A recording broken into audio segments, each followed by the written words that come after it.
My name's Ellen Love. I'm a program manager with the Workplace Justice Lab at Rutgers. I joined the team at the beginning of this year. And prior to that, I'd been with the City of San Francisco's Office of Labor Standards Enforcement for the previous 10 years, most recently as the acting deputy director for the office. And as Janice mentioned, I saw the evolution of the office over that time period, and I worked on implementing the implementation of new policies and saw the ins and outs of how the office functioned over that time. I'm going to speak to, I hope you can all see and hear me. Let me know if you can't. Don't worry. Okay, great. I'm going to speak to some of the challenges that we faced in enforcing the city's laws during that time. And I'm especially going to focus on the challenges to enforcement for small business, because we're going to focus on that. And Andrew's going to present some of our work trying to think about innovative ways to support small business enforcement in a little bit. So here I will share my screen. So a little bit of context about the office. It was founded in 2001, as Janice mentioned. It was the first local labor enforcement office in the country. It was originally founded to enforce the city's contract requirements. But then as this Board of Supervisors in San Francisco began passing citywide laws, it also expanded to enforce those laws. It has recovered since 2001, recovered more than $100 million for workers in San Francisco, for more than 10,000 workers in San Francisco, and it has served as a model for cities across the country. So the scope, as I mentioned, the scope of the office has expanded significantly over time, and I saw a lot of that in the 10 years I was there.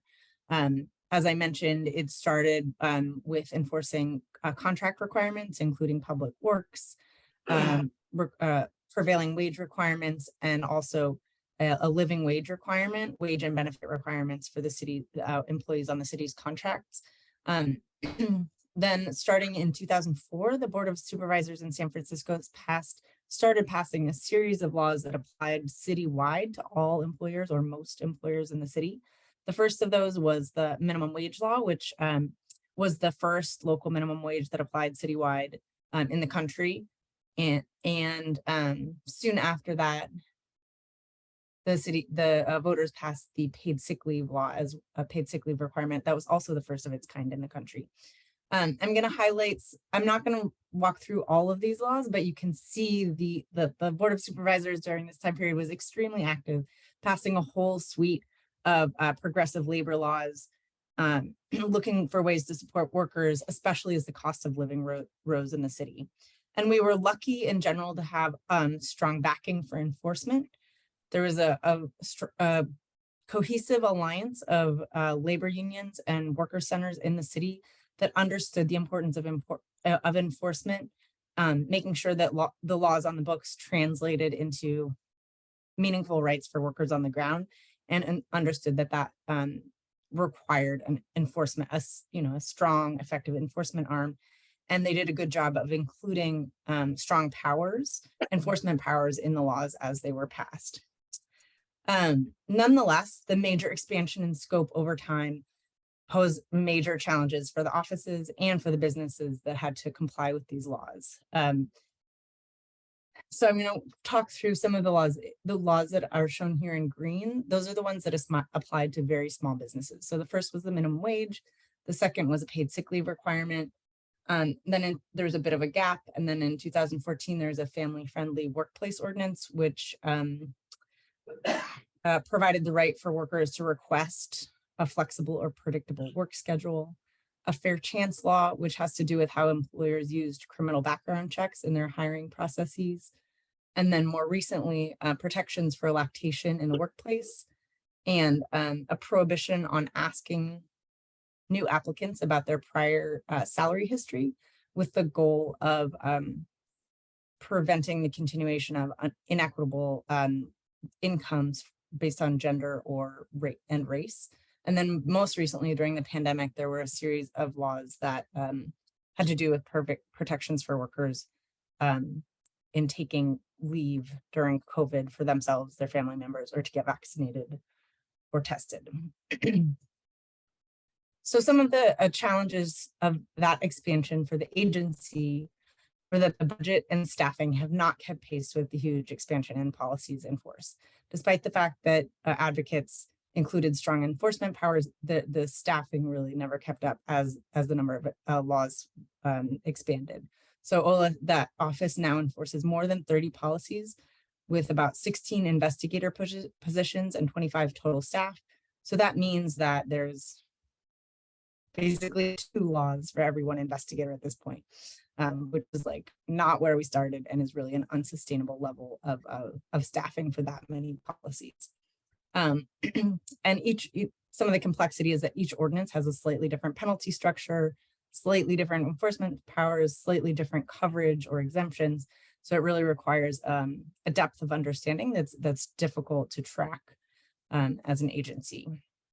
And also communicating requirements and rights to employees and employers becomes increasingly complex as the number of policies proliferates, and that there's little bandwidth to implement new or innovative enforcement strategies as the office became more stretched thin.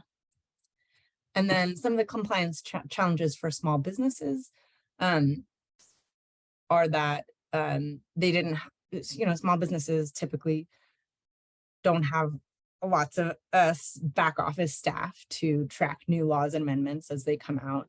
They may hear about it in the news, but they may not be tracking all of the details. They often had difficulty parsing the differences between state, local, and federal laws. So they might, know what the state minimum wage is, but not know that there's a higher local minimum wage, et cetera. They sometimes didn't have the time or bandwidth to access technical assistance or support, even when it existed. And the differences in the laws, the different coverage thresholds added to confusion. Just as a couple of examples, minimum wage law applied if you work 2 hours a week in San Francisco. The paid sick leave law applied if you work 56 hours or more in San Francisco. The fair chance law regarding background checks applied if the position that you were hiring for would work 8 hours per week on average over a period of time in San Francisco. So like they're just the variations in those standards created a level of complexity for small businesses. And all of these, the very smallest businesses don't have dedicated HR compliance staff by definition. And we really saw sort of a shift in the ability to comply or having the capacity to comply with some of the more complex policies around this is anecdotal, but we saw around like a 20 employee threshold, they would typically have some dedicated HR support where like a lot of this became a lot easier. I also on this slide have the all of the different posters that are required, which the Chamber of Commerce called the OLSE wallpaper. So businesses had to keep track of the changes in those posters and make sure they were accurately posted every year. So, to just build on that idea a little bit, some of the policies have particular challenges for very small businesses if they don't have back office support. So one example of that is the paid sick leave ordinance, and some of the details of that are that of that law include that Hold on. Okay, sorry. Okay. I asked for turning up your volume, but we lost your presentation. Oh, really? Okay, I'll give Hold on, it don't. just a second. It's probably there somewhere, but it's. Oh, it's right there. Okay, you're back. Okay, you're back. Go ahead. Okay, great, thanks. This is, I'm very impressed in general with this remote presentation setup. So thank you for bearing with me through the technical challenges. But I'm glad we can all participate from various corners of the world. So yeah, the paid sick leave policy has some details that are not, I guess I would say, like, they're not difficult to comply with if you have a standard payroll software. Any payroll product, ADP or anything, you can set up so that it tracks all of these things properly. But if you're trying to track it manually, which many of the very small businesses did, I can't tell you how many times we just saw like a big stack of papers with like notes of like, George was out Tuesday, or like, these like handwritten notes. It's like not makes it extremely difficult to comply with these types of policies. So some of the details that make it important that you have a sort of basic back office systems are the fact that there's a rolling accrual. So you accrue 1 hour for every 30 hours worked. There's a rolling cap. So if you hit the accrual cap, which was 40 or 72 hours, and then you take some sick leave, then you have to like start accruing again. There's an annual look back period. Oh, that's a little glitch in my slide, but if you're at the threshold for coverage, you have to look back at the whole last year and see how many employees you had in each quarter during the year to see if you would be covered by a particular threshold, and then also a return to work. And if an employee leaves the job and then returns within 1 year, that person is entitled to restart with the sick leave balance they had when they left.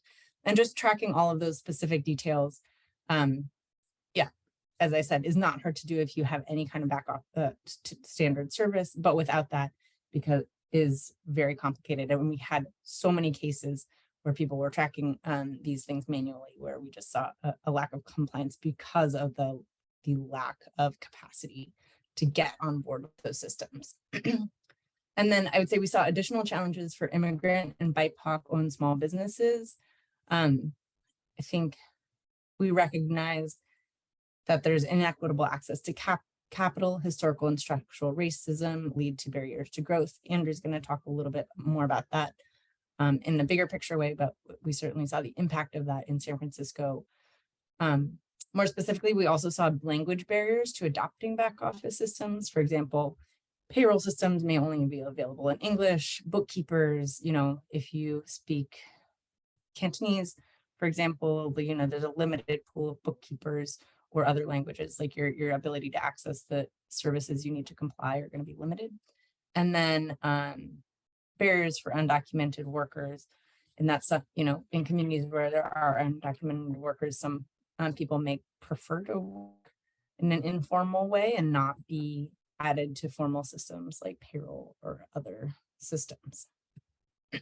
So we definitely saw a disproportionate number of cases from very small businesses and BIPOC-owned businesses. I don't have data on the exact number of the size of the businesses, but we were doing company-wide investigations. And so like we were looking, and the average number of people in a minimum wage audit was 7 employees during the first 10 years of enforcement. So you can use that as something of a proxy for the size of the business. So mostly they were very small businesses, and the typical paid sick leave case was with employers under 15 employees. And then while we didn't have demographic data for the owners of the businesses, the geographic concentration of cases was aligned with corridors of BIPOC-owned businesses, particularly for minimum wage and the paid sick leave enforcement. And the impact of this on enforcement, so the volume of the cases that were coming in from very small businesses prevented OLSC, the office, from pursuing strategic enforcement. So it meant that, we were just inundated with these cases from very small businesses. We weren't able to just sort of take a step back and target the larger businesses that have a bigger impact on the labor market.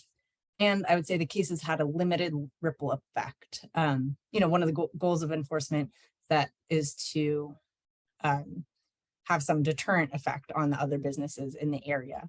And these cases were so small that they had the employers had limited market power on wages. If you tried to get the press interested, there was little interest in stories about very small businesses with no name recognition, which is really the best way to cause ripple effects. And these tiny businesses also had limited influence on their peer business owners.